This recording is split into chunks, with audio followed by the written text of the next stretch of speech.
రైతుల సమస్యలు అయితే ఏం పరిష్కారం చేయట్లేదండి. మేము భూములు ఇచ్చేటప్పుడు ప్రతి వాళ్ళు కలెక్టర్లు ఈ అధికారులు ఉంటారని నిజంగా ఇక్కడ 50% మంది చిన్న రైతులకు కానీ ఎవరికి తెలియదు, మాకు కూడా తెలియదు. నిజం మాట్లాడితే నాయకుడిని చూసి ఇచ్చాం, సైబరాబాద్ అంత చేస్తాడు ఇంకా ఎక్కువ చేస్తాడని నాయకుడిని చూసి ఇస్తే ఇప్పుడు కలెక్టర్ అదే మాట్లాడుతున్నాడు, కమిషనర్ నాయకుడే చేస్తాడు, మేము మా చేతిలో ఏం లేదండి, వాళ్ళు రావాల్సిందే అంటే సిఆర్డీ రాసేటప్పుడు మీ సంతకాలు కావాలి, ప్రధానికి చేసేటప్పుడు రాజకీయ నాయకులు కావాలి. కమిషనర్ అదే కదా ఇప్పుడు చెబుతుంది, వెళ్ళిన దానికి రైతులకి లెక్క లేదు.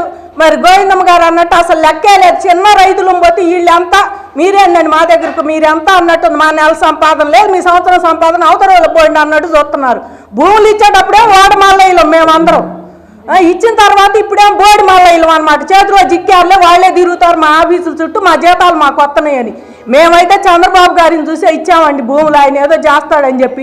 ఇప్పుడు వీళ్ళు ఇదే మాట్లాడుతున్నారు, రాజకీయ నాయకులే రావాలి, ఆయన చేస్తాడండి, మా చేతిలో ఏం లేదు, మంత్రి గారు చెప్పాలి, ముఖ్యమంత్రి చెప్పాలి అన్నట్టు మాట్లాడుతున్నారు. ఇంకా అంతకాడికి మీరెందుకు అక్కడ, మీరు పోయి వాళ్ళనే కూర్చోబెట్టండి ఆ ప్లేస్లో, మీ పనులు మీరు వేరే జిల్లాల్లో చేసుకోండి. సిఆర్డీ మీకు పెట్టింది 29 ఏళ్ళ సమస్యలు పరిష్కారం చేయడానికి. ఎన్ని సమస్యలు చేశారు మీరు? గ్రీవెన్స్ అని పెడతాం, తీసుకొచ్చిన కాగితం పక్కన పడేయటం, గ్రీవెన్స్లో ఒక సమస్య అన్నది ఇచ్చారా? ఇక్కడ లోకల్గా మీరు అన్ని సిఆర్డీలు ఊరు పెట్టాము, పోయి తహసీల్దార్ని అడగండి పట్టుకోండి అంటున్నారు. వాళ్ళ దగ్గరికి పోతే మాది లేదండి, పై దాకా వెళ్ళాల్సింది, ఇది మా పరిధిలో లేదు. ఇంకేం మీరు పెట్టింది ఇక్కడ వాళ్ళు ఎందుకు? మేము వెళ్ళి అడగటానికి నా కాగితం తీసుకొని కూర్చోడానికి వాళ్ళు ఉంది. మేము ప్రభుత్వాన్ని ఒకటే డిమాండ్ చేస్తున్నామండి, ముఖ్యమంత్రి గారు కానీ నారాయణ గారు కానీ నేను చేస్తాను అని చెప్పేసి ఆ రోజు మీరు అందరు సిఆర్డీ మీకు అప్పచెప్పినందుకు నారాయణ గారు ఇప్పటికైనా మా జేఏసీ ఉంది, మీరు గత 5 సంవత్సరాల్లో కోర్టులో జగన్ గారు ఎన్ని కేసులు వేశాడో ముఖ్యమంత్రి, మాజీ ముఖ్యమంత్రి, ఈ కేసులు సాల్వ్ చేసింది ఎవరు? మమ్మల్ని నడిపించింది ఎవరు? మేము ఇదంతా చేయడానికి కారణం జేఏసీ. వాళ్ళు జేఏసీని కూడా మీరు లెక్క చేయట్లేదు.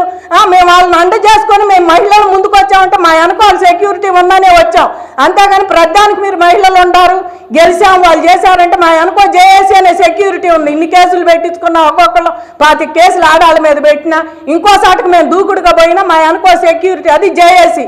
వాళ్ళని కూడా మీరు లెక్క చేయట్లా.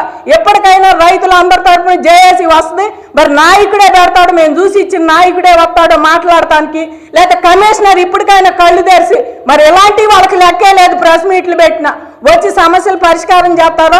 రైతులకు మాత్రం తీరని ఆవేదన అయితే చాలా ఉందండి, అసహనం కూడా ఉంది. తీసుకొచ్చుకున్నా ఇట్లా చేస్తున్నారని అధికారుల మీద అయితే నాయకులు నారాయణ గారు కానీ ముఖ్యమంత్రి కానీ తొయ్యొద్దండి. ఎప్పటికైనా మా సమస్యల పరిష్కారం దిశగా మీరు అధికారుల్ని ముళ్ళు గారబెట్టి పొడిసి కనీసం 29 ఏళ్ళ రైతుల సమస్యలు పరిష్కారం చేస్తే, మీరు గతంలో ఏదైతే మాకు సిఆర్డీఏ రాశారో ఆ రకంగానే గ్రామ కంటాలు కానీ ఇంకోటి ఎల్పీలో లేని వాళ్ళకి భూములు ఇచ్చారు, అవి కానీ మీరు తీరిస్తే బాగుంటుందని మనవి చేసుకుంటున్నామండి మహిళగా. ఇంకా మాకైతే ఆవేదన తీరట్లేదు. మీరు కనుక ఇది చెయ్యకపోతే మళ్ళీ కార్యాచరణలోకి అందరూ దిగుతారని చెప్పి మనవి చేసుకుంటున్నాం. జై అమరావతి, జై ఆంధ్రప్రదేశ్.